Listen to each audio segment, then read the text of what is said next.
Okay, exactly 8 p.m. Huh? A very good evening to all brothers and sisters in the Dhamma.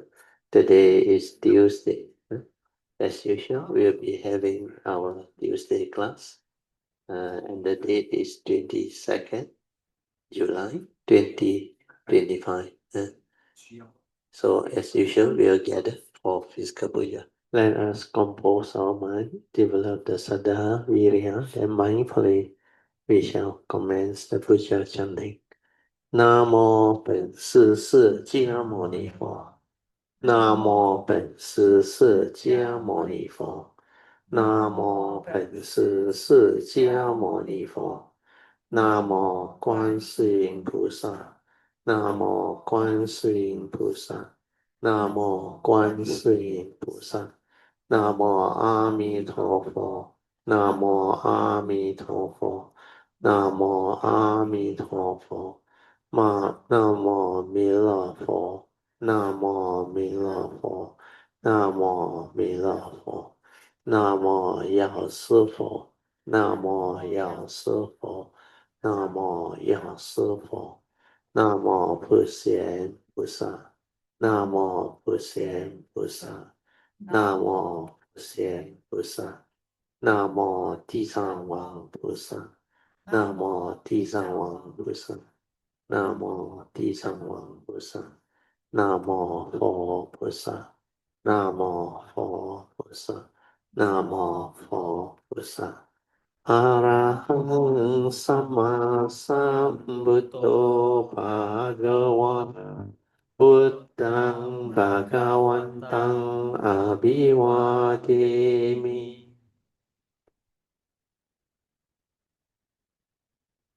Swakato Bhagavata Dhammo Dhammang Namasami Supatipanno Bhagavato Sāvaka Sangho Sanghang Namami Namo tassa bhagavato arahato samma sambuddhassa. Namo tassa bhagavato arahato samma sambuddhassa. Namo tassa bhagavato arahato samma sambuddhassa. Buddhang saranang gacchami, Dhammang saranang gacchami, Sanghang saranang gacchami, Dutiyampi Buddhang saranang gacchami, Dutiyampi Dhammang saranang gacchami, Dutiyampi Sanghang saranang gacchami. Tatiyampi buddhang saranang gacchami. Tatiyampi dhammang saranang gacchami. Tatiyampi sanghang saranang gacchami. Panatipata veramani sikkhapadang samadhiyami. Adinatana veramani sikkhapadang samadhiyami. Kamesu miccācara veramani sikkhapadang samadhiyami. Musavada veramani sikkhapadang samadhiyami. Surameraya majapamadatana veramani sikkhapadang samadhiyami. Okay, you can be seated. Turn to page 3 of the chanting book. We shall continue our puja chanting from Patipa Puja onwards. Ganna Sarapaditena Dipena Tamadansina Ti loka dipang sambuddhang Pujayami tamonudang Ganda sambara yutena Dopena hang sukang hina Pujaye pujaniyang tang Puja bhajana muttamang Vanna danda guno petang Etang kusuma santatim Pujayami munindasa Siri pada sarorohe Pujemi bedang kesumena nena Punnena metena ca hotu mokhang Pupang milayati yata idang me Kayo tata yati vinasa bhavang Adivase no bhante Paniyang parikapitang Anukampang upadaya Patigan hatu mutamang Adivase no bhante Pale parikapitang Anukampang upadaya Patikan hatu mutamang Adivase no bante Bojanang parikapitang Anukampang upadaya Patikan hatu mutamang. Now let us chant our puja aspiration based on our understanding of the significance of these puja offerings. Significance of offering of light. May this offering of light to the Buddha brings forth the causes and conditions to illuminate our mind and help arise the needed clarity and understanding to dispel all darkness or ignorance therein. Significance of offering of water. May this offering of pure, clear, cool water lead us to the pure, clear Dhamma that cools and doses off the fires of all defilements within our mind. Significance of offering of incense. May our morality, virtue, and understanding shine forth far and wide, just like the fragrance of this incense which we are offering to the Blessed One, who is perfect in wisdom and virtue. Significance of offering of fruits. May this offering of fruits remind us of the Dana Parami of generosity and the fruit of all karma, so that we will diligently strive on with heedfulness to attain the path and fruition soon as possible. Significance of offering of flowers. May this constant offering of flowers to the Blessed One strengthen our faith and constantly remind us of the impermanence of this body, so that we will diligently and sincerely strive on to cultivate Sila, Samadhi, and Panya, leading to ultimate liberation, the born-free Nibbana. Making of overall aspiration.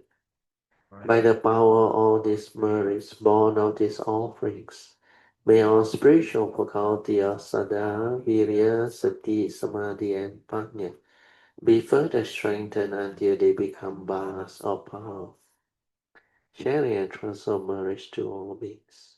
May these merits be shared and transferred to all beings without exception, especially to those who have the condition and affinity to receive them. Sadhu, sadhu, sadhu. Okay, let us pay respect to Puja. As usual, we are off the light so that you all can have your half an hour of awareness-based meditation. So developing this inner awareness is very important.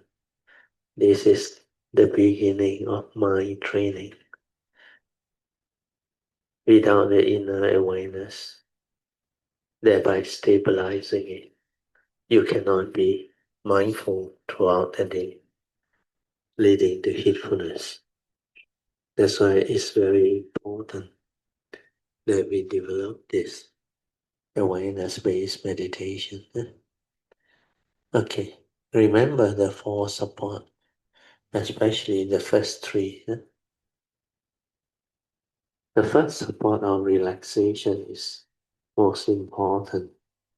When you are completely relaxed, mentally and physically relaxed, there is no thought. You are at ease. So you are trying to train your mind to develop the first hallmark of healing, 无念的境界, which means you develop the first hallmark of no thought. When you just relax, there is no thinking involved. You don't need to think. Then maintaining awareness also no need to think, because your nature within the initial pure nature is just the pure awareness nature. That is the first to arise from the source. That's why whenever living beings are born into this existential world or universe, that nature, pure awareness nature, is already there. And from there, all the other manifestation of mind arise. Whatever arises from there are dependent originating, condition arising, cause of phenomena. That's why the Buddha teach the dwelling of Paticca Samuppada, the law of dependent origination. So able to develop the inner awareness, to stabilize it, is very important. So from the first support of relaxation, relaxing body and mind, you develop the training to be without thought. And when you maintain awareness, that is your pure inner nature, or we call it our true mind, our silent mind without thought. So that one, basically, its essence is just awareness. It's continuous, spacious awareness without a center. From there, the second support is to maintain this awareness before the knowing, before you perceive and create the mental thinking and activity. That's why maintaining awareness is a very deep skill that demands a lot of understanding. If you are not patient, you cannot develop the ability to maintain awareness. Maintaining awareness means you just stay with the awareness. No thought movement, no manifestation of thinking, perception, feeling, sensation, nothing. Whatever arises within your sense bases, away, finish. Away, no more. Don't follow. Don't allow the thought process, the sankhara activity, to continue to manifest. Then after that, continue to stabilize this training. So relax, maintaining awareness, stabilizing this awareness until you are most of the time away. You are just away, until your mundane activity or mundane stirring of the mind or thinking slow down, until it finally stops. Well, if you do the first three support, relax, maintain awareness, and stabilizing the awareness, you will realize the first hallmark of healing, 无念的境界, the hallmark of no thought. That is the beginning of stabilization of the true mind, the silent mind.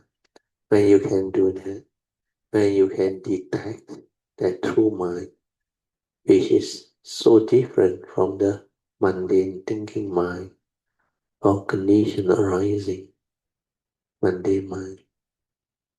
You will come to know that each and every living being or individual, human being like us, you have two minds, the primordial, the pure awareness nature, and the dependent originating mind, or we call it the thinking mind, the condition arising mind. Realizing this is the beginning of understanding of the truth, the Dhamma that the Buddha has taught us. Then from there, you can see clearly how from the pure awareness nature, all thought process arise. Thought the Buddha called it mano, which we call thinking mind, mundane mind. That's why when he, under Dhammapada verse 1 and 2, proclaimed, mind is the forerunner of all things, mind is chief. When mind arises, all things arise. That mind is mano, the thinking mind, the mundane mind. That is not your true nature, not your true mind. So understanding this through the stabilization of awareness-based meditation is very important. Then you will not be deluded by the creation from that pure awareness nature. Then you will start to see clearly the unreality of form and mind. That is form and mind. They are dependent, originating, condition arising, just a phenomena, no reality. It's not a permanent, unchanging entity. He know you, he know me. And everything just arises and passes away, manifesting, evolving, following the nature's law. The Panchaniyamas. Yeah. And this is how the karmic process takes place. That's why when the Buddha said, mind is a forerunner of all things, mind is chief. When mind arises, all things arise. It means everything is created by the mind. So when your thought process that you arise has the evil roots of greed, hatred, and delusion, then it will trigger karmic negativity. It will trigger karmic conditioning and activity and movement. This is how the law of karma come into play and create the causes and conditions for each and every living being to manifest accordingly. That's why the Buddha said, we are all born of our karma and to our karma, conditioned and supported by our karma. And we are what we are because of our karma. So because of that, we have to understand mind is very important. That's why in the Dhammapada verse 1 and 2, the twin verse, the Buddha make it very clear. If you know that this mundane mind is a forerunner of all things and is chief, when it arises, all things arise. Means everything is mind-made. Each year we sing sound, created by the mind. So we choose to take care of mind. We are heedless, and you don't train your mind. You don't develop the understanding of the Dhamma. Then you will act, speak, and think with a heedless mind that has the evil roots of greed, hatred, and delusion. Then suffering will follow you, like the wheel that follow the hoof of the car. So all this will become very clear to you as a cultivator. Then when you see the importance of this mundane mind, thinking mind, condition arising mind, if you choose to be heedful, train your mind so that it is not heedless, then you will constantly act, speak, and think with a heedful mind. free of the evil roots of greed, hatred, and delusion, then happiness will follow you, like your shadow that never leaves you. So that is the basis of life, basis of understanding life, living. You hold the key to your own life destiny. To be happy or to be miserable is entirely one's choice.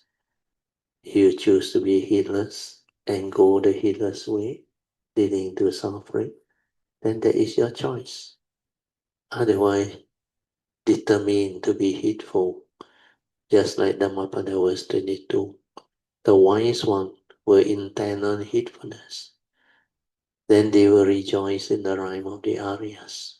Then Dhammapada verse 21 also very clear. The Buddha said, heedfulness is the path to the deathless, whereas heedlessness is the path to the dead.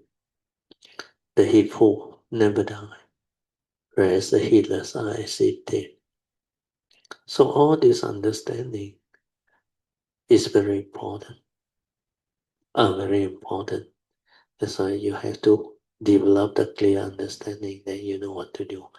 Okay, so now I will let you meditate on your own. I will set the alarm for 30 minutes.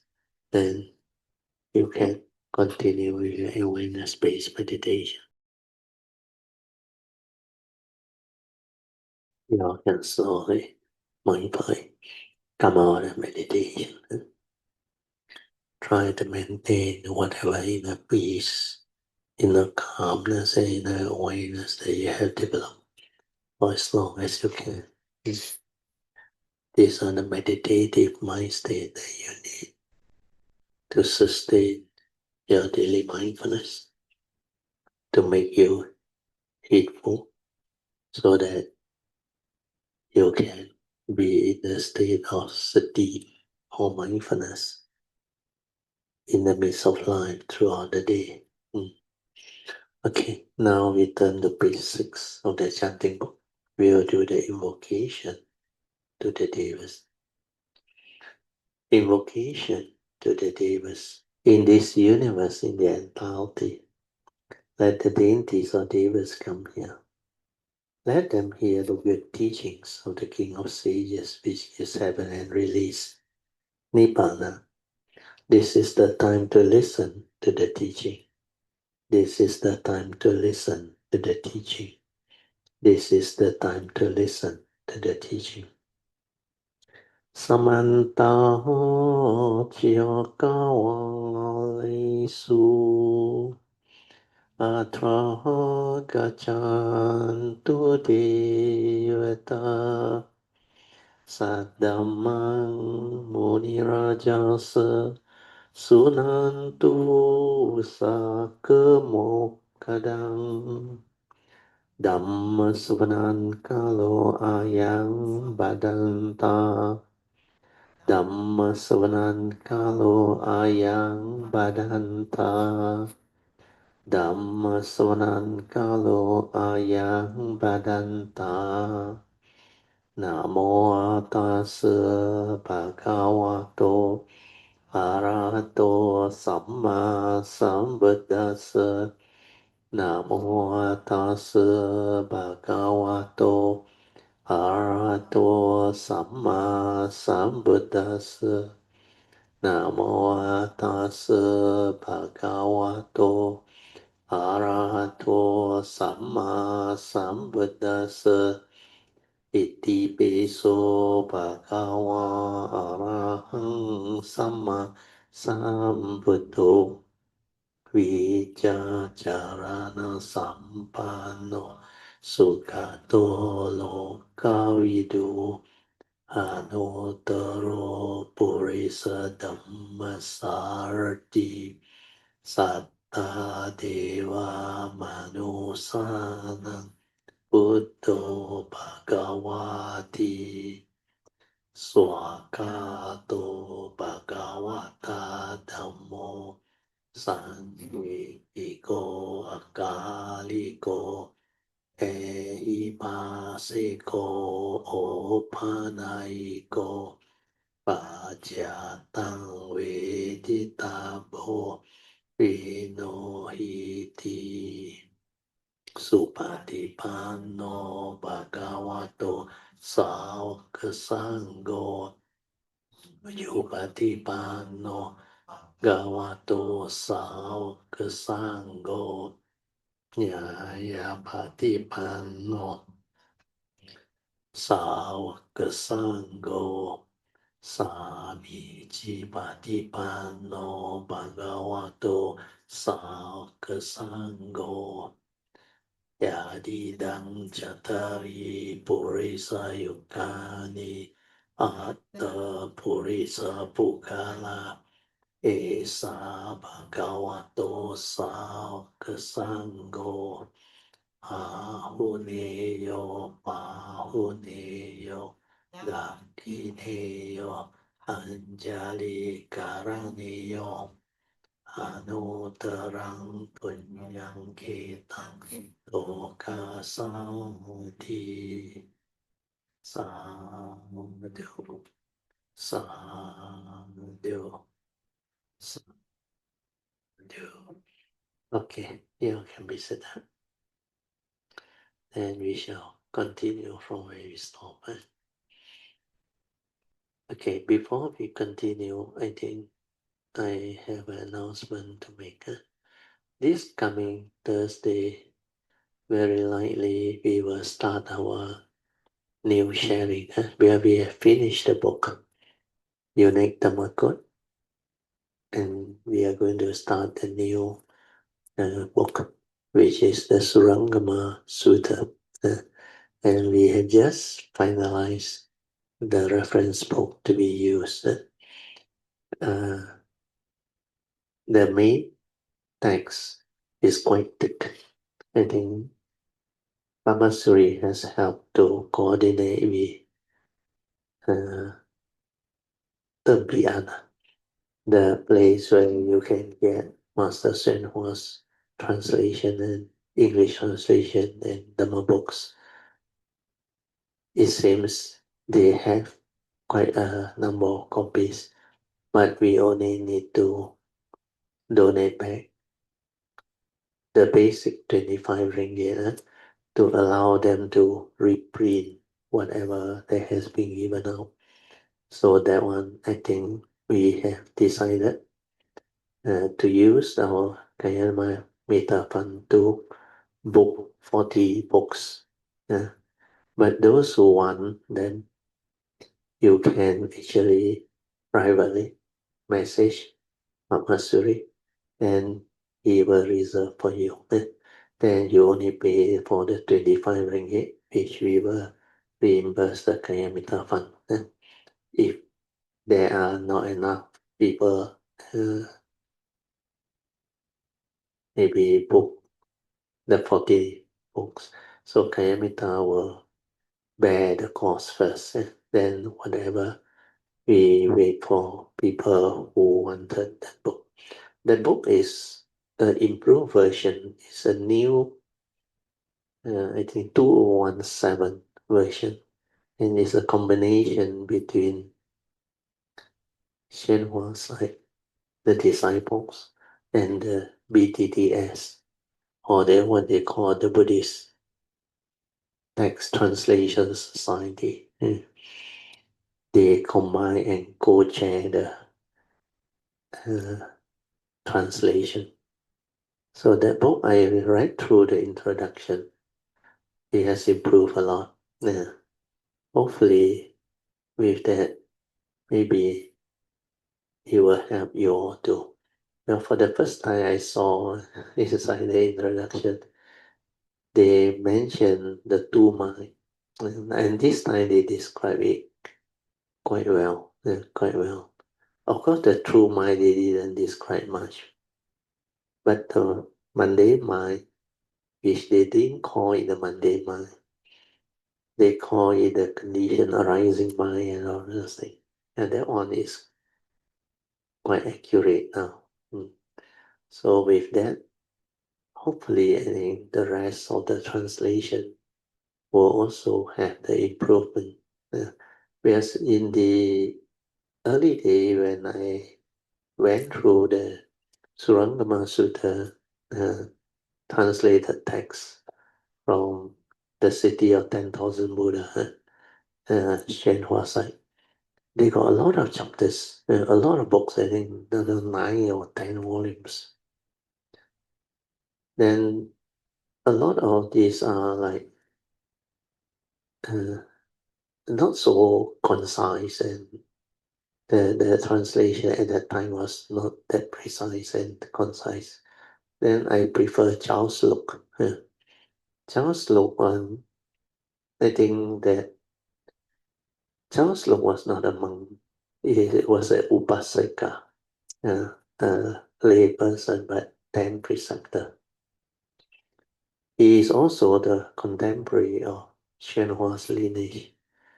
I think their master is Hsuan Lao和尚, the 120 years old. And he did the translation. He based it on the Hsuan. There is this very famous Zen master, Hsuan. And together they call him Hsuan Sita, the two practitioners. Then Hsuan become more well known, where he has a lot of teaching which are very beautiful. So the commentaries, everything from him is very good. So he based on that. And in this introduction, new series that was compiled, it seems all the 9 or 10 volumes, they managed to concise it into one thick volume, very thick volume, which I sent out in the WhatsApp. So that one is useful and helpful. So that volume also described in the introduction a lot of the translation thing and how they do it is very professional. They don't take side. They actually share with you all the things that actually happen and how each and every of these translation, the exertion by the person who translated it or who came out with the understanding. I think among them, the best one is still Hsuan. He mentioned after he developed the realization and the understanding, he was looking for some sutra or book that can authenticate what he realized. And it seems he read this Surangama Sutta. Then he was able within 8 months to develop the understanding and conviction that this is the one. That's why after that, his commentary become very, very famous and very important. Of course, in between there are others too. These are all very great practitioners. And Shenhua also make that vow. He say if this sutta is not authentic, he make that aspiration that he is willing to go down to hell and suffer whatever consequence for making that statement. Then there are a few more. When we go through, you will know. And this version, I think, should be a very much improved version. But nevertheless, I managed to develop the understanding that we should use this book. Because this book suddenly appeared when Sister Pamasuri and Brother Teo went to Tempian to ask for the book. Then they told her, this is the latest, the most complete. Then she brought a copy to my house. I think last Sunday before class start. Then I went through it yesterday, I think, and today. Then I saw, not bad. It has improved a lot, and it should be a good book for us to base on. Because the other one, Charles the one, the reprinting, no more. I can't find. Last time, they gave me quite a lot. And I disputed them many years back. I think 10 over years back. But this one, Teng Pian version, they got quite a lot of books. So it seems according to Pamasri to reserve 40, I think is quite easy they have. So that's it. Then the other announcement is I need to check with you now. To start this Hsuan Sutta, I need a screen like here at Brother Tim's house. Can we have it? I'll check with Any Brother. computer screen, and you can plug it. Because I need to know what text you use, and then I will read from there, and everybody can follow. While waiting for your books, you can follow. So try to arrange it. Check out it, Pamasri and Brother Tim. Try to put a screen like this, so we connect. Then we can use it. Then I can see whatever. With that screen, it helps a lot because any online people who message or whatnot, I also can see. Then it is better for sharing and all those things. Okay. Then the other last announcement is I will be flying off with my wife to Singapore this 25th, which is Friday. So this coming Sunday and Tuesday class, I think will be cancelled because I only back on Tuesday. Oh no, Monday. 28 is what day? 28 is Monday. Oh, then Tuesday class is on. I will be back on the 28th. So only Sunday class affected. Okay. Yeah. So that is about all. So I'll be meeting out with the Singapore Kanyamitas. They have arranged for a meetup. Then we just make the announcement so that you all know you can have your holiday if you want to. So this weekend, no more class. Okay, so now we continue, Gina. You pin the notes. So the question earlier on asked by Master Shenhua is, can someone else cultivate on your behalf? Then the answer is no, because he has a poem. It is said, you yourself must eat your fill to end your hunger. You yourself must work to end your own birth and death. So this one in Mandarin is very beautiful.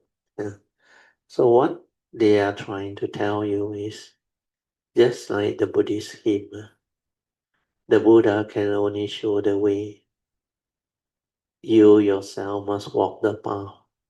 For the Buddha can merely show the way. Means if he can make all living beings enlightened, he would be compassionate enough to do it.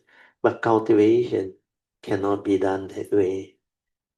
The individual, the former mind, who go through the cultivation must develop the wisdom, the awakening, the enlightenment, each for themselves. That's why in the salutation to the Dhamma, the Buddha mentioned very clearly, this Dhamma is pacitang, means can be realized only by the wise, each for themselves. That's why each and every form of mind that develop the cultivation, you have to realize it yourself. The Buddha cannot make you enlightened. He can give you the teaching, show you the way, explain to you what this thing is in words, of course. Then apart from that, the hard work or the faith, saddha, sincerity, and the perseverance, the individual have to walk it. So cultivation is the same. Developing the faith is the same. That's why the next paragraph is said, it is the same for developing the saddha or the faith. You must bring forth this faith yourself. No one else can do it for you. And this one we have gone through. The way I did it is, I think, very unique and very important. Because the very first thing I remember I did was my faith in the Buddha and his teaching was unshakable. Because when I came to know who the Buddha is, how unique a being he is, then my nature developed a very strong faith. Because no being in this world can develop that type of understanding or wisdom, which is so extensive. And it can only be done over a long period of cultivation, eons and eons of birth and death, taking the bodhisattva way. Then from there, you develop the perfection and all those things. Until finally, that awakening, they call it the fully enlightened one. So he is not only an enlightened being, he is fully enlightened, means he has perfected everything that you need with regards to enlightenment.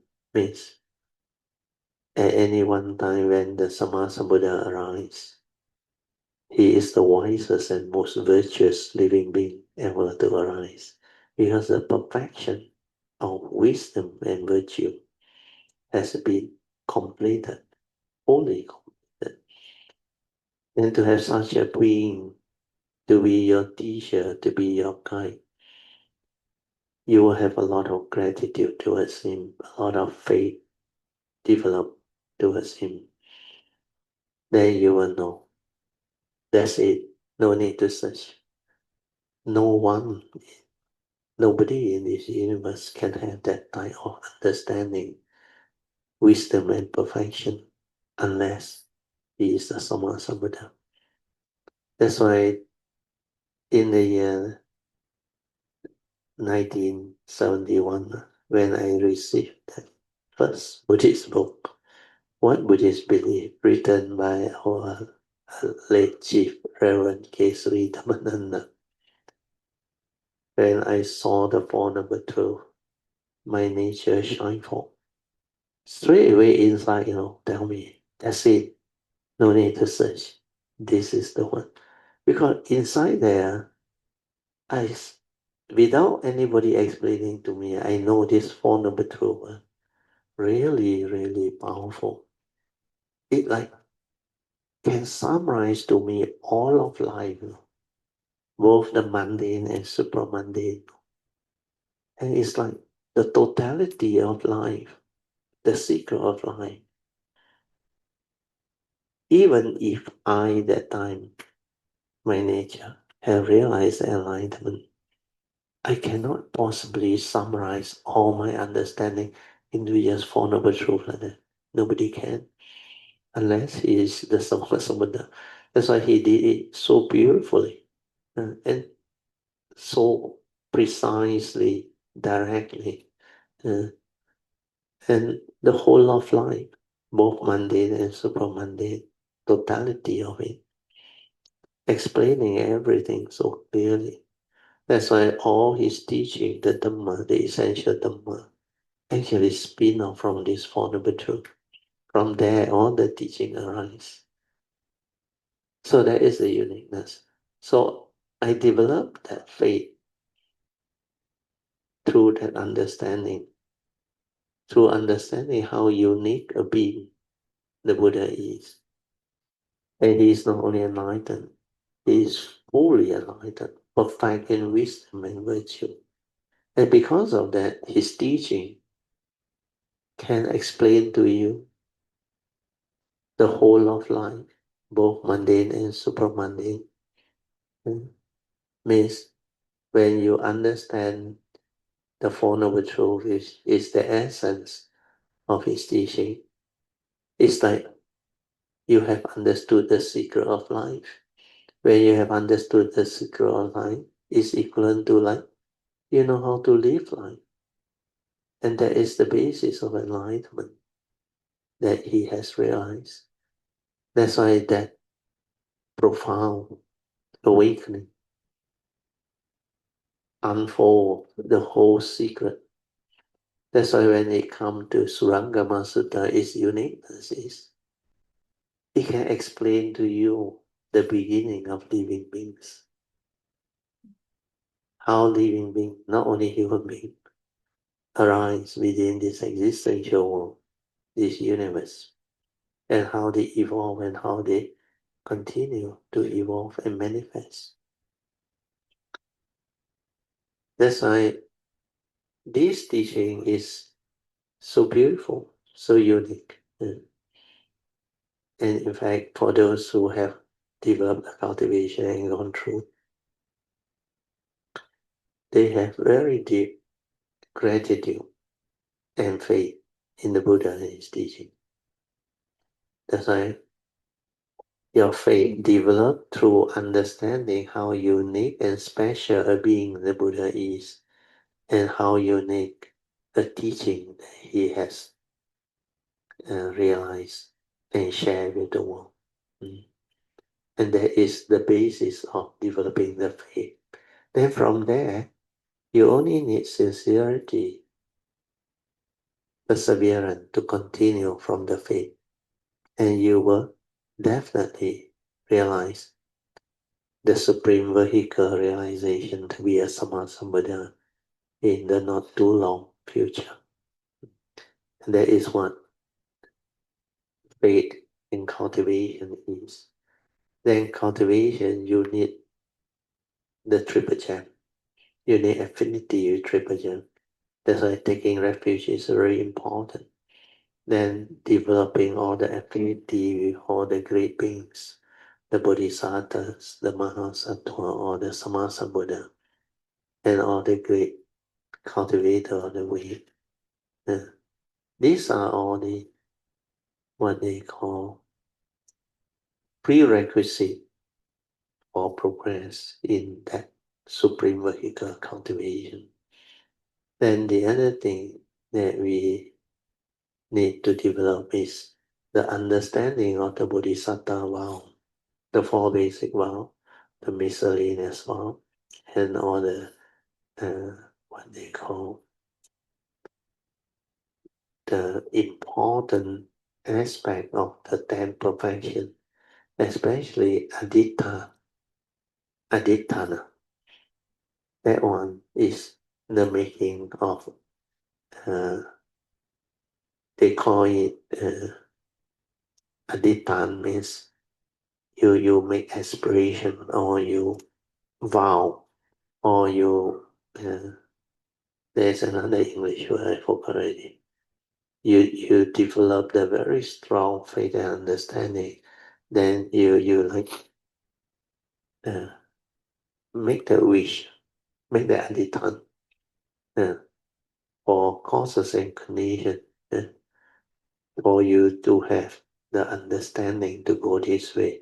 So ability to come out with miscellaneous additional vows are very important prerequisite for moving the cultivation faster and faster. Especially the important additional vow and miscellaneous vow. You will know and you will evolve yourself and you will develop it yourself. So all this, hopefully, it can help cultivator of the way who really have the faith to go this way. Okay, I will read on. The next part is You must bring forth faith yourself. No one else can do it for you. So you develop it as per what I have explained. That you have better way, you can also introduce them. Then this living being who believe and uphold the Dhamma strive forward with diligence. Perseverance and diligence is the same. In quest for innate wisdom, you must delight in solitude and enjoy stillness or tranquility, and deeply know the causal condition of all phenomena. This sentence is very powerful. Deeply means with stable understanding. Deeply know the causal condition of all phenomena. That everything that manifests is dependent originating condition arising causal phenomena, including the law of karma, nature's law of dependent origination, paticca. They are all related to phenomena. Then I read on.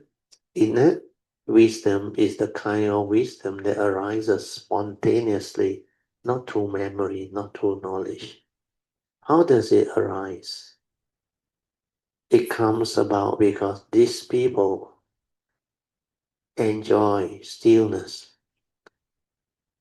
a more easily understood English word is tranquility. Tranquility. Not only still, means no thought, nothing, no more. A true nature manifests. Yeah. So it comes about because these people, although he say enjoy, that word is maybe a bit too strong. They don't enjoy actually, but they like they like to be in that state. That's because that tranquility, that stillness is without stress, without anything, nothing inside that, no one, nothing. And it is that nature that can develop a lot of understanding and awakening. That's why for you to deeply know the causal condition of all phenomena, you need this inner wisdom. And this inner wisdom is from your nature. It arises spontaneously. So the question that Shenhua put forth is, how does this inner wisdom arise? It comes about, he used the word because, actually it's from people who develop this tranquility of mind or stillness of mind and do not like sound or commotion. But here you have to be careful. Cultivator of the way who have realized tranquility and stillness, your true nature, your silent mind, your true mind. They don't have like or dislike anymore. Where after that, the wisdom is very, what they call stable already. So here, what it means is like heedfulness and heedlessness. Initially, before you know the Dhamma, most people, including myself, when I started, I also, actually when I was young, when the mundane mind starts to develop all those, we are really actually heedless, hardly aware, hardly mindful. Then later on, as we cultivate, as we develop the ability to be aware, to be heedful, then we see the great change in our life. Then we see the great shift in the way we live our life. Then we see heedful living as so beautiful, so clear, so like different from the very defiled, hot, suffering, heedless living.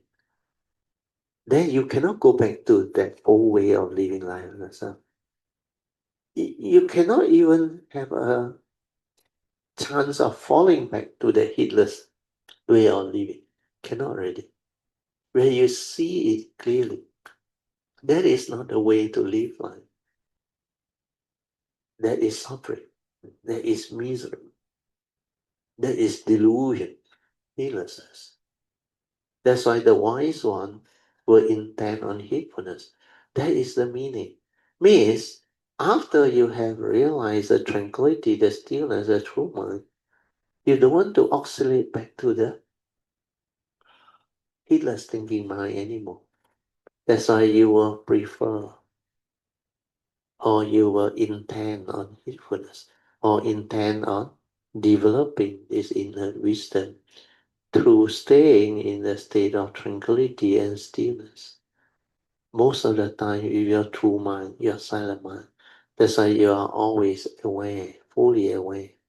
Most of the time, if not all the time. Yeah. Then here, Shenhua say, you do not like noise and commotion.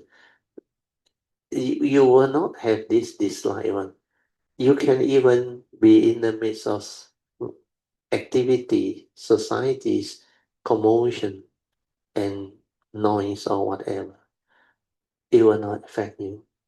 Where you will have the wisdom to understand things is just the way it is. Condition like that, things will be like that. That's why when I heard one Theravada monk early on, Ajahn Karu, I remember he was at Breakthrough Temple. I was serving him and doing the recording. He used these two famous verse, which I like very much. He said, in the midst of noise, there can be silence. Yeah. Then in the midst of activity, there can be tranquility. Now that is most beautiful. While you are doing your whatever activity or household chores or duty or even career, your nature, your heart is tranquil still. Yeah. Then in the midst of noise, the busy city, pollution, sound pollution, vibration, all the bustling traffic, everything, or even the noisy environment. But there can be silence within your heart. That's why all this, when you develop the awakening, you will understand. So here I just want to let you all understand this so that you make a note afterwards. Otherwise, I think some of you who don't have the understanding, you may go and quote from here. Shen Huang say, they still have dislike, they do not like noise and commotion. No? It's not like that. That is one-sided without the awakening, the penetrative awakening and stability or understanding. Okay, I read on. Because they understand the causes and conditions behind the coming into being and seeing of all phenomena, they cultivate the dwelling of the Tijja Samuppada or dependent originating. They are those of the Pajika Buddha vehicle. So the Pajika Buddha vehicle, they actually can be beings that are born during non-sasana. Non-sasana means there is no Buddha, Sammasambuddha's dispensation at that period. Sasana means there is the Buddha's teaching or dispensation at that era. So this cultivator of the way, they are called Pacheka Buddha. And sometimes the Theravada traditions, they go and translate it as the silent Buddha. I don't know why they use the word silent. And some interpret it very strangely. Pacheka Buddha, because they are silent, they cannot teach. No, not like that. Even the sainthood way, the Sotapan, Sakadagami, Anagami, or Rahanta, before they even go the Bodhisattva way, they have the understanding, but not as complete and stable as the Bodhisattvas. So what happens is they can still teach, but within their own understanding and limitation. Then similarly, the Pacceka Buddha, they can also teach, but they don't have the sasana. They don't have the perfection like the Samasa Buddha, where the lineage can introduce the Sangha and develop the sasana and all those things. So basically, that's the difference. Okay, we go back to the notes. Okay, regarding this dwelling, I think here you have to understand it slightly differently, because here the one that is mentioned and translated is actually based on the 3 period of life. I don't know why they still do this, but the actual Paticca Samuppada is the Paticca Samuppada or Ittappaccayata is like what I share with you all in the retreat. Is instantaneous, every moment, every instant, not over the 3 period of time. So here they didn't try to match the Theravada traditions based on the commentaries. So these commentaries, they use this over 3 period of time. It was very popular. Where this, it seems at that time, there's only way they know how to explain the Paticca Samuppada. Apart from this, they cannot, because they cannot develop the mindfulness to see the movement. And this is single dimension. Whereas the one that you see, the real life one, is multi-dimensional. Okay, anyway, I will read through. Ignorant or avijja, which is the condition for volitional action. So here is avijja paccaya sankhara. So sankhara here, they treat it as karmic volition. See the word volition, action, karmic volition. So karmic volition means dependent on ignorance. You go through the karmic volition, which will give rise to rebirth consciousness. So that third link, this karmic volition, the second link, which are the condition for consciousness, is called the rebirth consciousness. So consciousness, which is the condition for the arising of the form and mind, the 5 aggregate of form and mind. That's why they put that in bracket, embryonic state, means a baby is being born. This is based on the 3 period of time. Then name and form is actually namarupa, or the 5 aggregate of form and mind. And under the teaching, this one is not the first aspect of the 5 aggregate of form and mind. It's the second aspect, which they cannot see. So the fourth link is namarup, which is a condition for the sixth sense basis. So they say, based on ignorance that arise through karmic volition. So there is this karmic, that condition rebirth consciousness.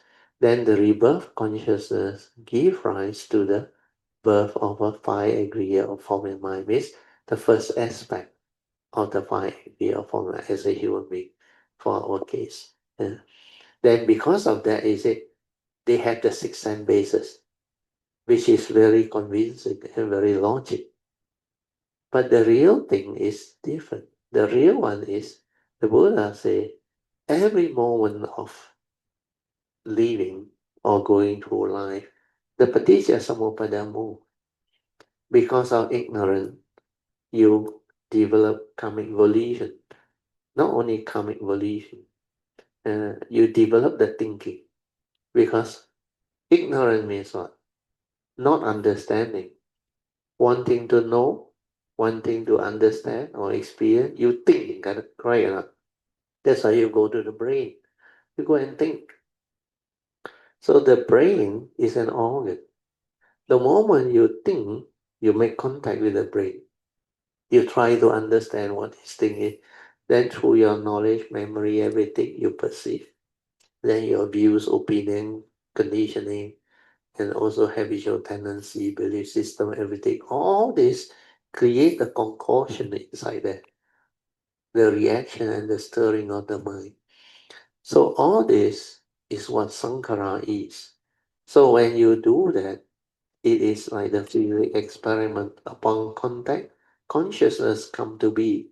Actually, the arising consciousness is just pure consciousness before the contact go in.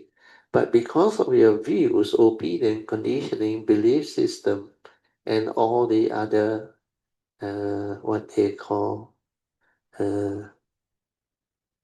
uh, within your memory, your belief system, everything, all this become the way you behave, the way you understand things.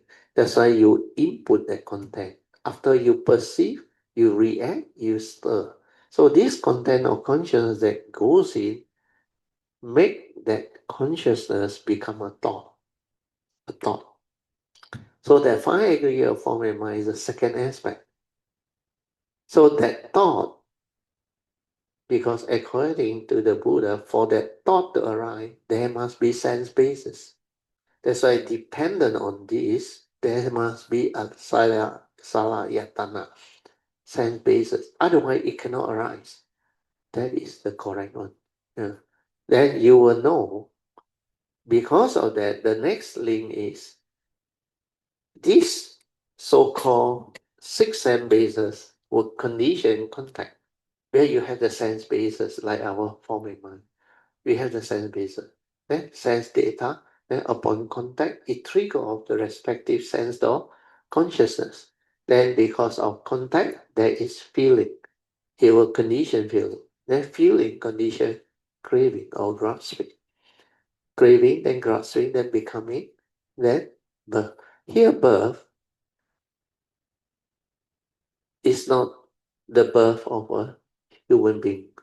Birth means you are born into that thing.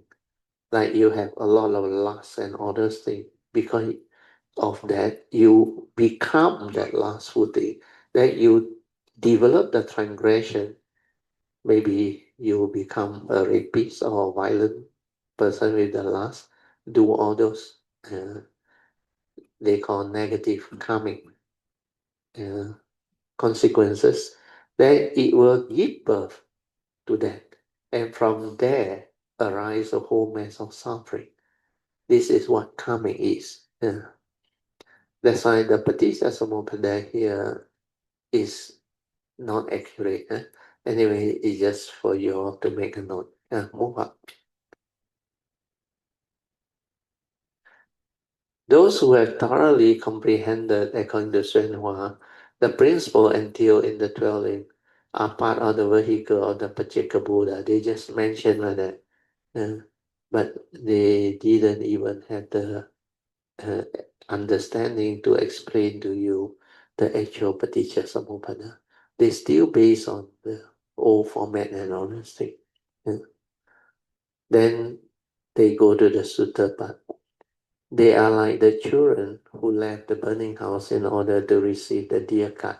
So this is the second vehicle, the Pacceka Buddha vehicle. When these children heard the elders say that there are deer carts, which they thought were the most fun outside, they came out to find them. Deer are independent and do not need the help of others. So they represent the Pacceka Buddha, where even without sasana, they can realize the truth, who also tend to cultivate independently. If such beings are born when there is Buddhas dwelling in the world, means when there is a sasana, they are called sages, awakened by contemplating dependent arising or dependent origination. If they are born when there is no Buddha dwelling in the world, means without the sadhana, they are called the solitary sage. Means they are on their own. They delight in solitude and enjoy tranquility and stillness, and deeply know the causes, the causal condition of all phenomena, which Pajika Buddha cultivate and become awakened all by themselves. This one is for those without the sasana. Okay, we stop here. So now we come back to the second session. Before we go to second session, just I have a thought because Engby wanted the Thursday class to be in the daytime because of her the eye that I think at night driving for her will be difficult. So what we will do is I already agree to swap the Surangama Sutta class with the Sunday Lotus Heart Sutra. Heart Sutra class. So what we will do is this Thursday class remain as Thursday class at night. But then after Singapore trip when I come back, I think I will switch. The Sunday class will be held at Pamasuri's house. So that here we will have the Thursday class. Okay, Heart Sutta. So if you want to come for Heart Sutta Thursday class, you can. Then only Surangama Sunday. So I swap. So Thursday here also will be at night. Same time as Tuesday class. And then Sunday 3 to 6. Amy, okay, take note. Yeah, thank you very much, Brother Teo. Okay, sadhu, yeah. My wish fulfilled. Sadhu. Yeah. Thank you. So tonight I think I saw song ready to share. So you all don't worry. So you all just listen. Okay, song is here. Brother Teo, Mrs. Teo, all 大晚上好。Brother Teo 我要 share 一个最近的一些这个 experience 在early of June 的时候，那个 short video 就有一个 short video 是讲那个seeing beyond form beyond the mind 对，那个很奇怪，那个 talk 我一听了过后我你会很喜欢去听。所以我就变成我一有时间我就开来听，一个 on and off 是听，但是每一次听的时候，那个 understanding 又不一样，对，你会觉得为什么我上一次没有听到这个 part 对，然后就那种 understanding 就一直不一样，and then 那整个 talk 里面那个 short video 的 talk 里面也有很多的那个 Dharma，很 rich 的那个我就是一直要去听，一直要去 repeating 的，一直在听。Then 就在几个礼拜前，在拜二的晚上，我在 meditate 的时候，我在 relax 在做住的时候，那里面有个 message 就讲，它是 refer to 这个 talk， 他讲这个东西，它是 something like 这个东西是很important 的去 cultivate for 这个 realize 去 cultivate 这个无相无相，对。然后我一出来说讲我整个就明白讲我们要去 cultivate 这个无相，你一定要明白这个相是怎样的去 create。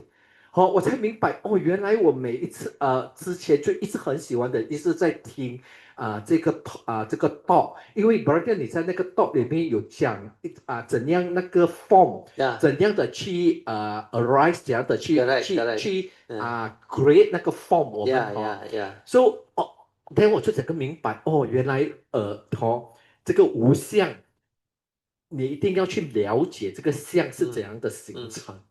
然后过后few days 了过后，那个 short video 又出来了，就刚好我就那一天早上我在听的那个 short video，就是 Berdil 你在 Cameron 在讲在 explain 那个心经。The moment 我一听到那个色即是空，空就是色的时候，哇，我的这个 heart 里面马上 respond 很 deep 的，一直在 vibrating， 我在 vibrating 一直不断的在 vibrating， 那种感觉就是很像来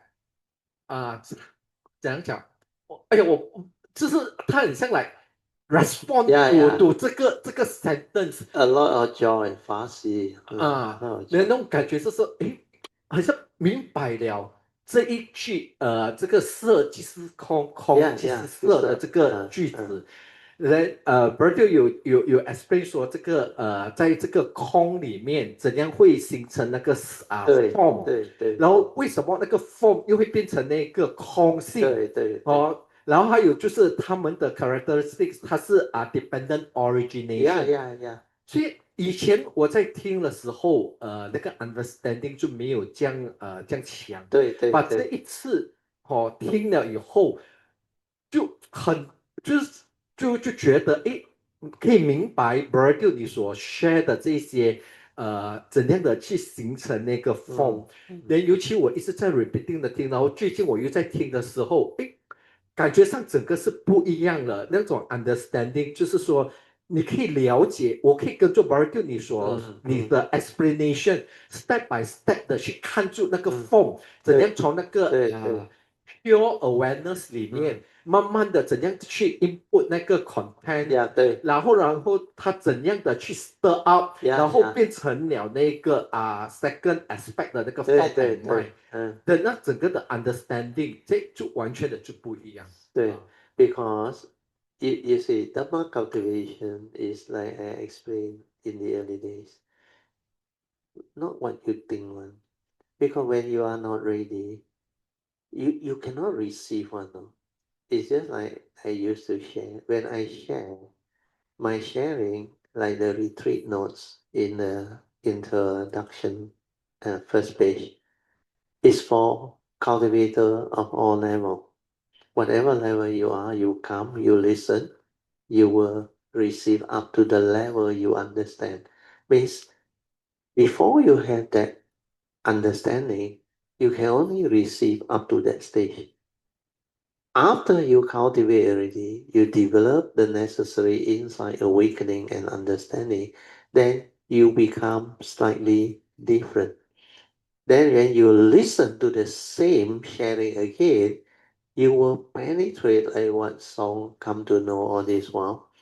Like, how come last time I didn't hear this part?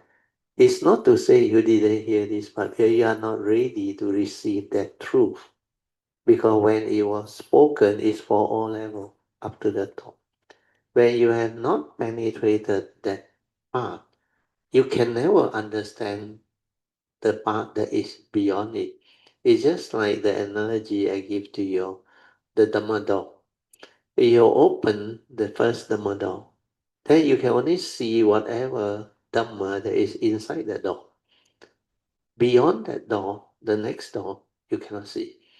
As long as you cannot see beyond the next door, you cannot go higher. You cannot go higher. You cannot penetrate higher. Yeah. So Dhamma cultivation is like that.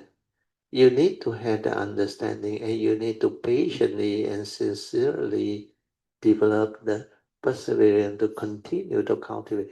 That's why contemplation is very important.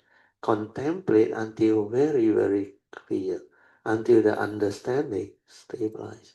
Then the more you contemplate, the more stable the understanding is. Then it will bring forth the causes and conditions for you to receive the higher understanding, the more penetrating understanding.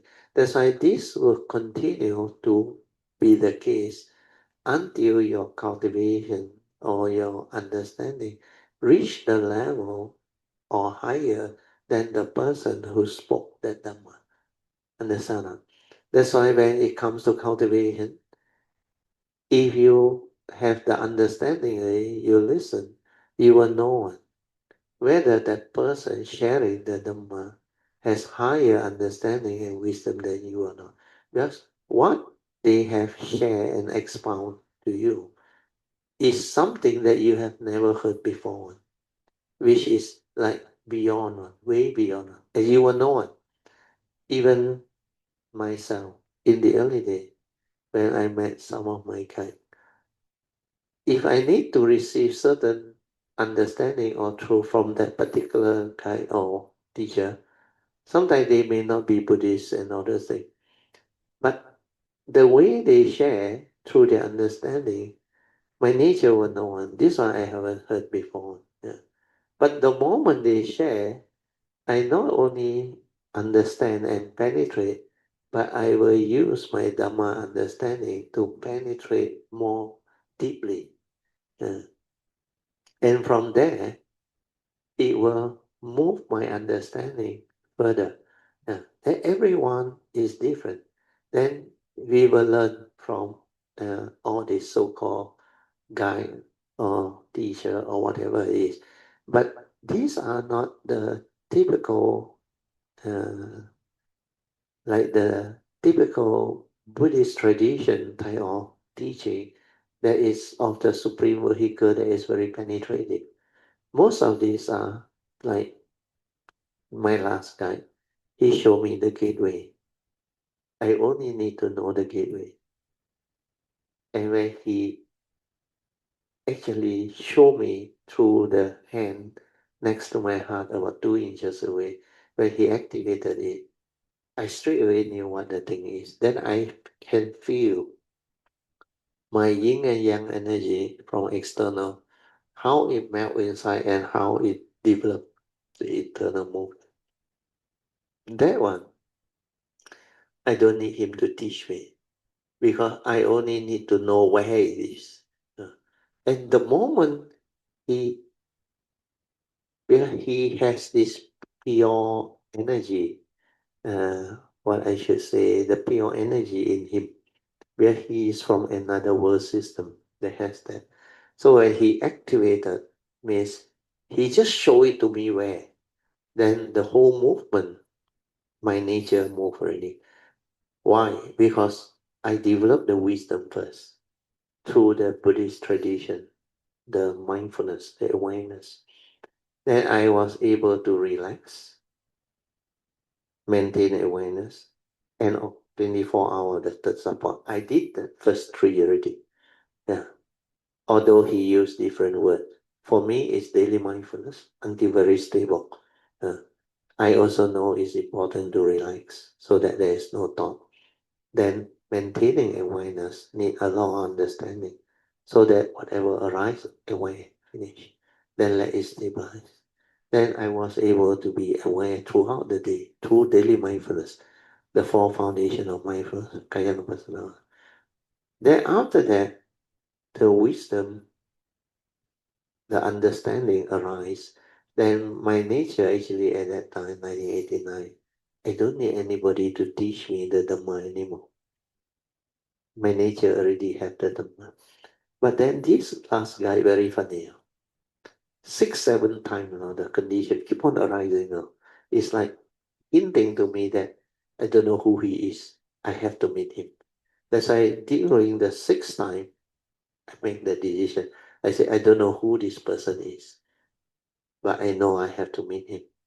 Then I make the decision. I went up to Cameron. I'm not Cameron, Gunning Island, and I met him. And he came all the way from New Zealand to Singapore. Then I met him finally. Then when I met him, like meant to be, he also knew, he also don't know why he need to meet me also, but he knew it's like something sent him on. He has a message on. Then the moment he met me, he was very happy.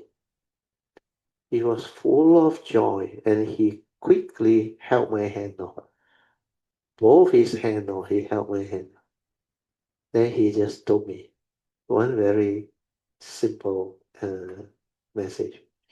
He said, Teo, forget about what they have told you. He said, my Singapore friend who actually went ahead and meet him, and after listening to so many talk of his, then who try to like convinced me to meet up. He said, what I want you to know is I only teach 4 things. Relax, aware. He used the word aware. He don't use maintain awareness. 24 hours. Then the last one is trust. Then I reach out. I said, Sadhu, I said, the first 3 I done already, completed. He said, I know. I held your hand. He said, he know. Then after that, he said, where do you return your awareness? I point to the center of the heart. He straight away, point blank, tell me, wrong. Means telling me the gateway is not there. Actually, he gave me a hint, slightly towards your left. About 1 or 2 inches away, he said. But different people, different. He said, sometimes, very rarely, there may be 1 or 2 very odd on the right-hand side, not on the left-hand side. So you don't go and assume every time it's on the left-hand side. That's why I say you silence everything, stay at the heart, and let it move. It will detect by itself. Just let it move. Yeah. That's why these are the things that can happen. Because for me, that time, I already developed the Dhamma understanding. I went the wisdom way first. Then only I met this one. Then because of one of my vow, to whenever my nature arises, I vow to realize the highest wisdom, independent of tradition and sect or religion. I want to realize the highest wisdom at any one time in my nature. That's why he has to come. He has to show me the gateway. Then from there, my nature inside tell me, if it's not because of all these causes and conditions, if I were to detect it myself, it would have taken me at least, the word is at least, 10 to 15 years. By then, I would have been 50 years old. By that time, I met him was 35 years old, 1989. So all these are like meant to be. And the reason why it can happen this way is because, you see, when it comes to cultivation, this is for the supreme vehicle. You listen for those cultivating the supreme vehicle, the Bodhisattva way. When you reach a point where you have to go the Bodhisattva way to realize that nature within, means you need to detect the gateway and go in. And during that time, this pure energy, when the yin and yang melt, it will transform into pure energy within your nature. And that movement is by trust, T-R-U-S-T. No interference from the thought. That nature moves by itself. And it knows where to activate and where to develop the movement. It will move by itself. No interference from the thought. No egoic mind to like direct and all those things. No. If you do that, it becomes thought-based again. Yeah. So what happens is, this energy that moves based on trust, very few people understand. Even my last guy, he got so interested in this pure energy, he developed into occult. They call it pure psychic, understand? Occult. Then they like to keep on tapping this type of pure energy. So what happened is, in cultivation, your wisdom, if it doesn't catch up with this energy field, it can be pure energy or whatever. But if your wisdom is not able to catch up, this thing can be a problem. Then it becomes like you go the consciousness way. So there are two, wisdom way and consciousness way. So consciousness go into the gateway to develop the movement. Without the wisdom, you can make mistake. Sometimes you play with it, you go and direct it and all those things, then the Surangama Sutta, the 50 Divine Samadhi mind state, they can manifest on. That's why without wisdom is very dangerous. So what happened is, if you do both, wisdom first, then this one come, the gateway, honestly, then what happened is, with that wisdom, I know what this thing is, and I know how to develop the trust, and it moves very fast. Then it will catch up, and so on. So this thing that a lot of people still don't know, that's why my nature went through, that's why now I can share this. And this is very important for future cultivator all the way. As you develop this wisdom first, then the gateway you penetrate, that wisdom will help you to move this, what they call consciousness way, until the level that this consciousness transformation can slowly open up your heart area and illuminate that nature inside. Then when it illuminates that nature inside, it will let you develop the higher wisdom, the understanding, all different. Then your wisdom will go up again. So wisdom and consciousness, they must move side by side.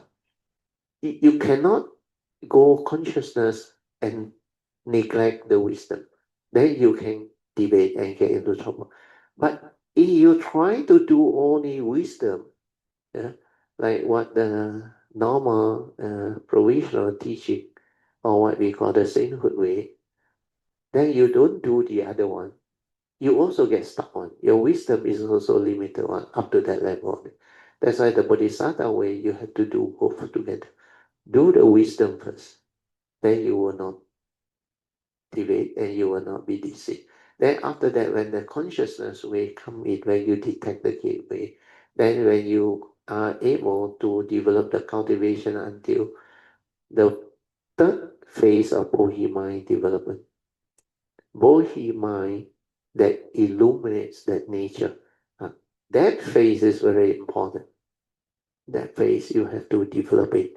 That's why this life, my nature, because of the special vow, very lucky, that it manifests. That's why after that, the whole movement, wisdom and consciousness, they move like parallel, side by side. The wisdom is always ahead by a bit, but it cannot go too far. Then after that, you need the consciousness to transform again. Then after that, it catch up. Then the wisdom move again. Then these two together. So always remember, wisdom first, then consciousness. Then consciousness and wisdom, they will move together. Yeah. Okay? So this will explain to you why you all, as you progress, you listen to the same recording and teaching again, you like realize, how come last time I didn't hear this part? Even Puja, they all, many of them, they tell me the same thing. Because it's like you haven't heard before, no? But the same talk, the same sharing has been like repeated over so many times, no? On the recording. It's not to say that you didn't hear, because you are not ready to appreciate what has been spoken. Because Dhamma is like that. Before you reach that stability or understanding, you cannot understand the more profound aspect. It's just like you ask a lower secondary student, he may have straight A's during the last time we call LCE or SRP. But you suddenly teach him the Form 6 at maths or something, he cannot follow on the sound. But he don't have the base. That's why you need to go to Form 4, Form 5 to prepare the base for the new teaching, the additional maths. So after he understands this, then he go to Form 6, he can understand the higher maths at Form 6. Then he go to university, he can decide which field he want to go in. Yeah, without that, you cannot. That's why to be an engineer, you need to do pure and applied maths. Otherwise, you cannot. With general maths, not enough to do all those technical understanding. But to be a doctor, can the doctor don't need so much of this mathematical understanding. To be a engineer, you really need even civil engineer, mechanical engineer, electrical engineer. Now you got computer science, IT, IT engineering, and all those things. So all this is quite similar because the learning is stage by stage. It's just like our education system. If you are not exposed to this, the more advanced one, the higher teaching, where they teach you more specialized things with more detail, you cannot understand, you cannot penetrate. But the moment you are being exposed and you have developed the understanding, then you can move on. You can move on. So cultivation in a way is quite similar, but not exact, because spiritual and technical, they are still different. Your spiritual understanding is not rigid. Spiritual understanding needs transformation. The understanding is an awakening, is an insight. Then after that, when it comes to consciousness, you need to locate the gateway. You need to go in. You need sati and all those things. That's why in that sense, it is different. Okay? So today, the sharing until here is good. Then I let Song continue. So.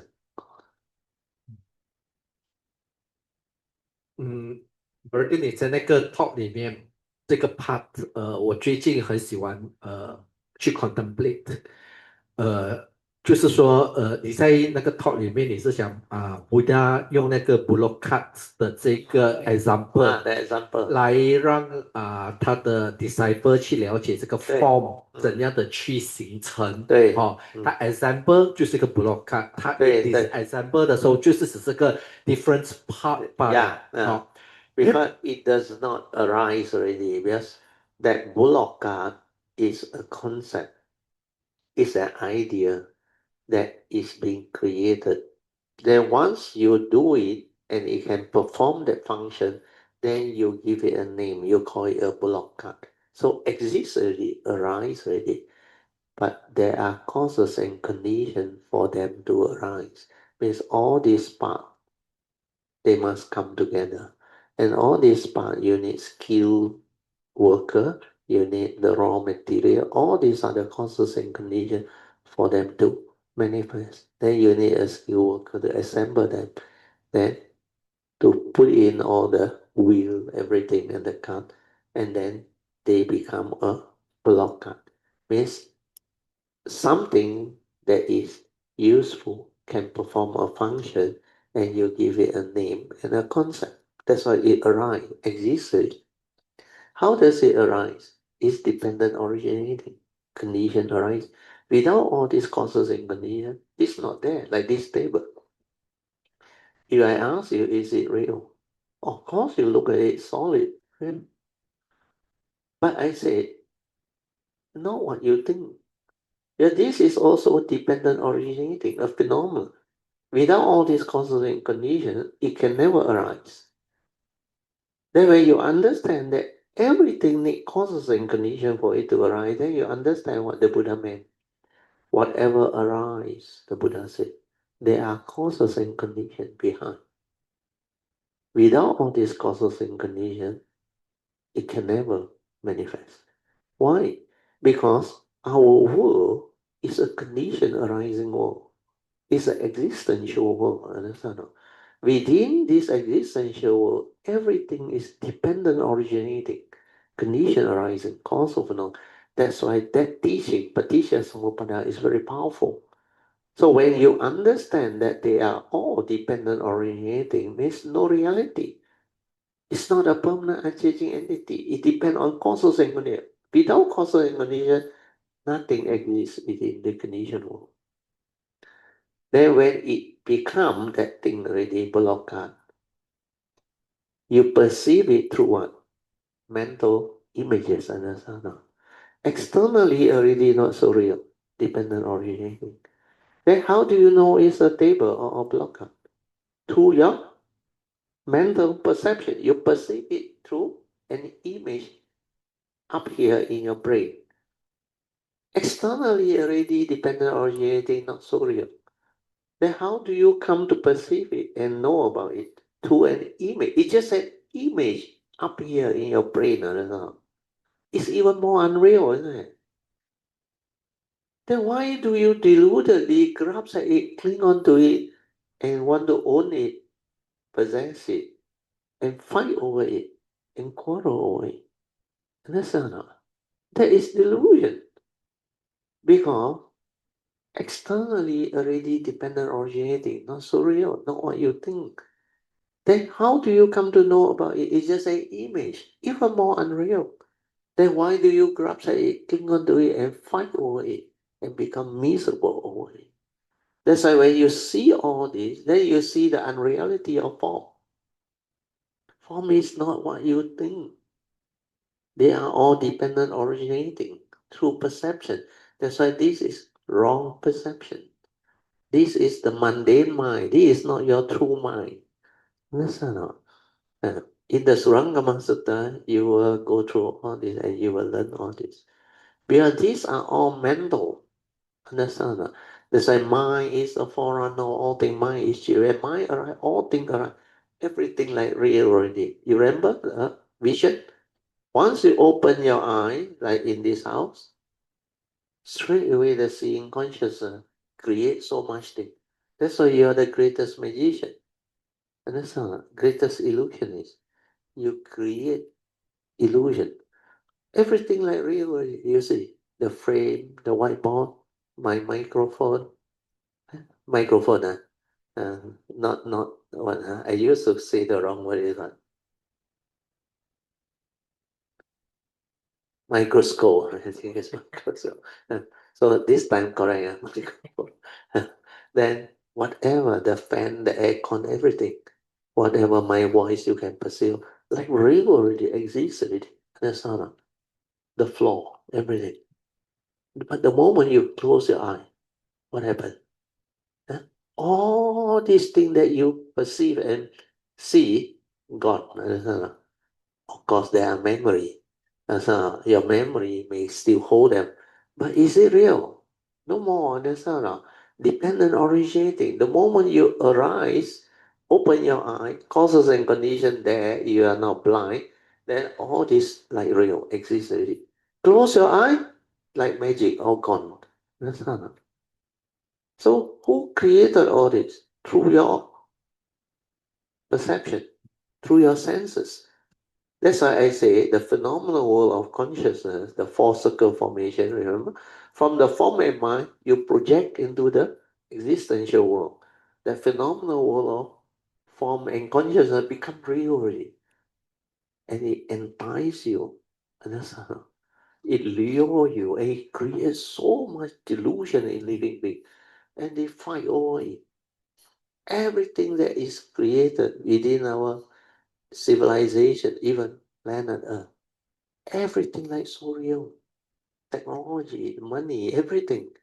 And especially now with all the fast evolving new technology, AI, everything. They can even create the fake whatever thing that they want to create. And with technology, a lot of things can really manifest. That's why they got new scam and all those things. It's all evolving digital technology, AI and all that. And this is going to move faster and faster. Where our mind can work very fast. And the new era for new kid is going to be different again. Every decade is very different from now onward. So all these are the reality of life and existence. So now song has started to see all this movement. And later on, when you all have penetrated the mindfulness, the Dhamma, everything, you will also understand all this. That's why last time when I shared, I have all this understanding until very much further. That's why the thing I share is based on all this understanding I share. That's why the word come out like very simple, like nothing out of the ordinary. But different people listen, they can only get up to the level they can understand. No? And in the early day, you don't believe me, you ask the first batch and even the pioneer of the second batch. I always tell them, whoever can understand even 10% of what I share is already very, very good. Hardly at that time.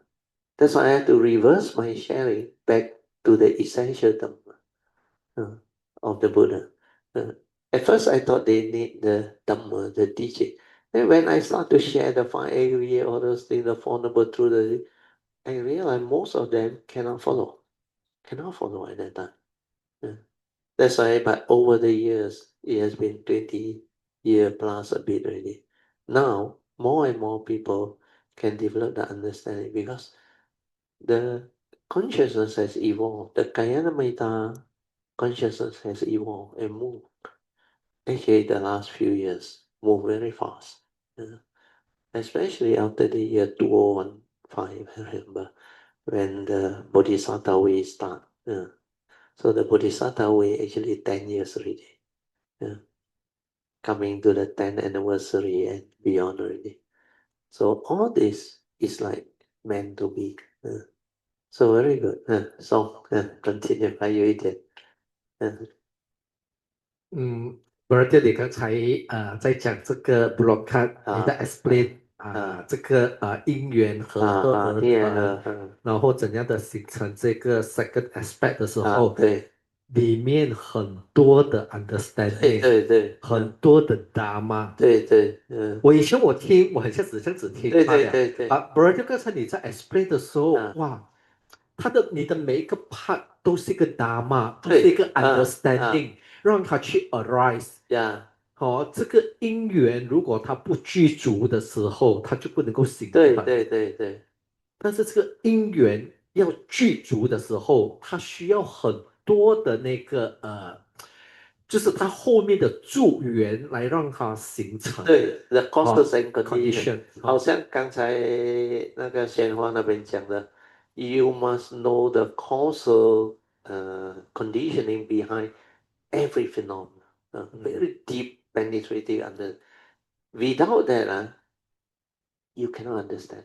你不能了解的，因为 that's why the Buddha say the law of karma is very complex. Only great beings, great cultivator can understand. So all this understanding is just the way it is because you cannot penetrate it before that one. It's just like in the early days. If I tell you all what the Buddha said, he used to tell Ananda many times, whatever arises, there are causes and conditions behind. At that time, you all cannot get anything out of it. You don't know what it is. What is the meaning of it? But after sharing for so many years, then now I keep on repeating this dependent originating condition arising cause of. You start to understand right? That mind is a forerunner of all things. 一切为心造啊，心造成。The meaning also at that time you all cannot penetrate. But over the years, after you develop the daily mindfulness, the cultivation, now all these words starts to become meaningful. Why? Well, this is the way cultivation is. You have not developed the faith, the sincerity, and the perseverance, and contemplate, reflect, and cultivate throughout. You can never have the initial wisdom and awakening to actually go up the cultivation ladder, step by step, until finally, I remember I used to tell Pamasuri and quite a number of Gaimita, one day when most of us have the understanding, the way we talk will be very different already. And it's like we understand each other very easily, very fast. And everything is like so clear. That is the most beautiful moment. And I think now more and more Kayamita have that type of understanding already. But they are all at different level. So with all this,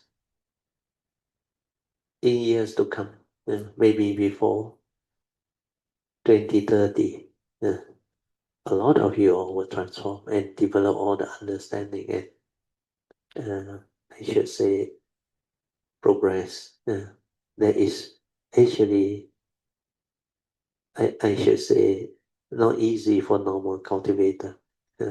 Even to go beyond thought base, like I explained last time, already so difficult. Most people until now, no cultivator, they are still trapped in thought-based meditation. Do you realize that? Then after thought-based, if they can clear, they go to awareness-based. That step, not easy to stabilize. Then the awareness-based meditation, they have to develop the cultivation and the understanding until they can realize the true mind. Even a glimpse of it, that is the beginning, and that is very powerful.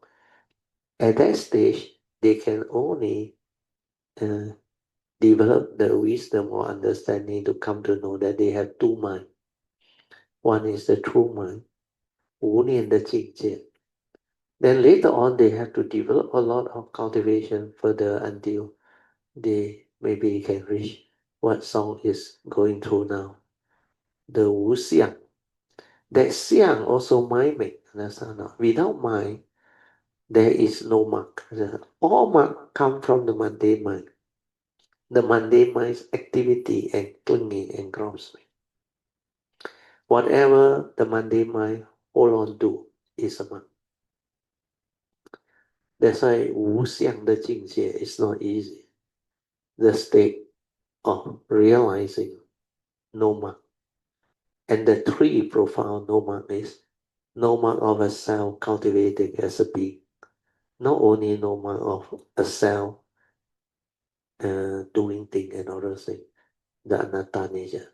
No mark of a being cultivating Dhamma and whatever. Then no mark of living beings. All these living beings is not what you think. Then no mark of life, existence, phenomenon, manifestation. All these are within the conditioned world. All of conditioned world's manifestation, they are all marked within nature, within mind. So to penetrate no mark, 无相, you need that type of penetrating wisdom that is beyond thought, beyond mind. And you must have that transformation within the gateway transformation. Otherwise, not easy. Then after that, the mundane mind must collapse. Then only you can reach the third stage of what they call third hallmark of Huining, 无住, where you don't dwell, where there is no more mundane mind to dwell anywhere. So when you can have that, of course, that is the ultimate realization of the oneness nature, where that nature does not dwell, means the mundane mind collapses. Otherwise, you cannot realize that third hallmark of meaning. That's why third hallmark of meaning is very difficult. You have to wait till the mundane mind collapses. Then only the cultivation starts. Then only the wisdom starts. Okay, summarize. So the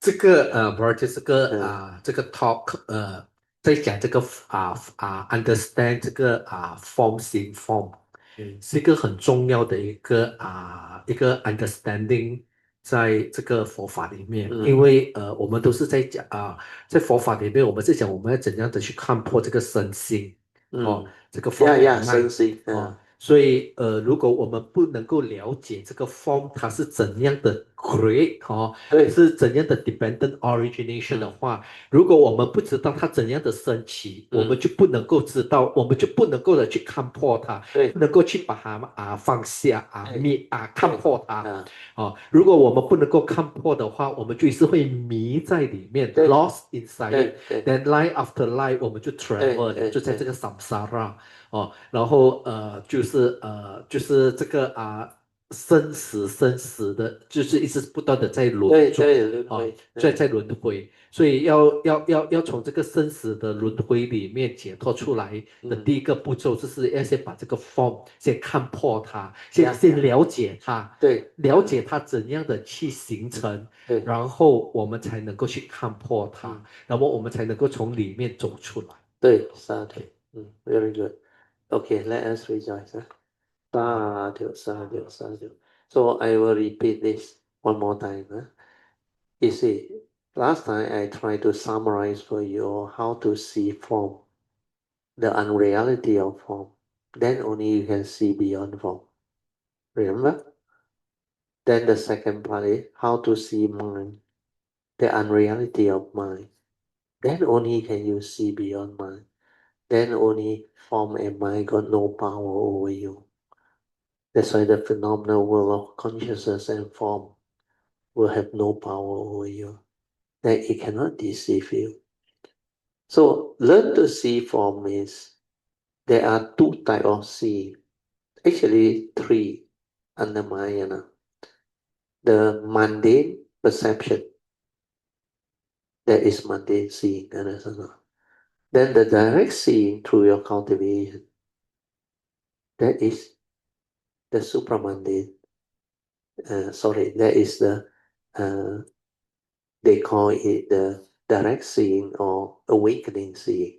Means they don't see anything where there is no perception. The silent mind, the true mind, the pure awareness, see things as it is. Then finally, when you develop the wisdom, you stabilize it, then you become normal again. Then suchness seeing. Suchness seeing is you see things as they are. Means no need to argue. When an unenlightened being come, he used mundane see, 看山是山. Yes, you also agree. But if a cultivator come, he has supramundane seeing or the direct seeing. He say 看山不是山. You have no word, no concept, nothing. You also agree. Understand? And that is suchness seeing, supramundane. So when you see all this, then you come to know all these seeing are dependent originating, condition arising, cause of the moment, no reality. Just like what we have gone through, the block card analogy, the table analogy, all the things. So once you penetrate that, then like what I explained, you have to learn to see form. The unreality of form means what? They are dependent originating, condition arising, mental image only, no reality. Then once you see the unreality of form, then you will not be deceived. Well, externally already, like the block card, dependent originating, not what you think. Then how do you know it's a block card or a table? Through a mental image created by your mundane mind. This one is just an image. Come and go. Even more unreal. That's why when you see, you learn to see form, the unreality of form, then only you can see beyond form. Then form has got no more power over you. So mind is the same. Mind got two, mundane mind and the true mind. When you see mind, the ordinary mind, learn to see mind. That's like the flag and the wind, because they don't know the mind. They see external form. They cannot see beyond form. That's why the two novice monks argue. One say the flag move. The other one say the wind move. So based on existential world duality, how you argue? Those who don't know, they may try to pick one. Some will say, yeah, the flag move, you cannot see. Then they say, without wind, how can the flag move? It's the wind that moves the flag. Both also logic, isn't it? Logic doesn't mean the truth. No. Who perceives the movement? Eh? Who perceives the movement? That's why Hui Neng told them what? Which one move? He said, your mind move, isn't it? That's why he tried to bring them from the external form, where they can't even see beyond form. Form to them, the wind and the flag, got a lot of meaning now. So how can they understand? So bring them to the mind first. And your mind move. Then you realize, without the mind, which is a forerunner of all things, there is no activity, no movement. Nothing arises. Then the second part of the story is when that nun that prepared the food for the monk, you remember she walked by. Yeah? Where got mind? She just tell them this word. No? Almost all the monks there become enlightened. Why? Because that lady has cultivated until he has realized the true mind. Means that mundane mind is false. Means where got mind? The mind that moves is the dependent originating mind. Understand? A condition arising mind also cause a phenomena. Not real. When he say where got mind means that mundane mind is not real. That's why you see the unreality of mind. Then you realize 本来无一物，何处惹尘埃? Then the poem stand out. Originally there was nothing. Without the mundane mind, all this creation not there. That's why the phenomenal world of form and consciousness, they don't exist. They are not real. That's why 五蕴皆空. That is the deep meaning. Okay, we better end, huh? Sadhu, sadhu, sadhu. Today was very good the sharing. Huh? Let us now share merit, transfer merit, then we end. Huh? Akasata ca bumata Deva naga mahindika Punyang tang anumoditwa Cirang rakantu loka sasana Ittawata jamehi sampadan punya sampadan Sabbe deva anumodantu Sitiya idang menya tinang hotu Sukita hontu nyatayo idang menya tinang hotu Sukita hontu nyatayo idang menya tinang tu Sukita hontu nyatayo Devo asatkalena sasa sampati hetu cha pito bhavatu loko cha raja bhavatu dhammiko imina punyang kamena mame bala samagamo satang samagamo hotu yawa nivana patiya sadhu sadhu sadhu. Okay, you can now pay respect mindfully to Lord Buddha, Kuan Yin Bodhisattva, and all the worthy ones they may enter. Sadhu, sadhu.